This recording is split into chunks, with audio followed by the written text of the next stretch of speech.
Coming to paper number 3, business mathematics, logical reasoning and statistics. This is generally considered the most tough paper in the CA foundation level examinations, with business mathematics and statistics consisting of 40 marks each and logical reasoning consisting of 20 marks, giving us a total of 100 marks.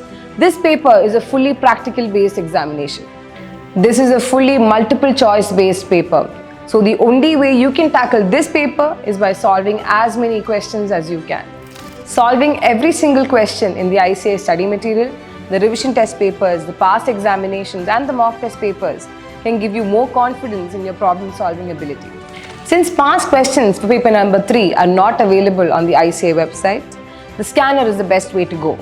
A scanner is a book where all questions are allotted chapter-wise for your understanding. In your timetable, do at least one part of this paper every single day. Remember, since there is negative marking, you should focus more on attempting the questions that you are sure of rather than attempting all the questions. Be sure to stay tuned to ISA Lakshya for our final part on paper number 4.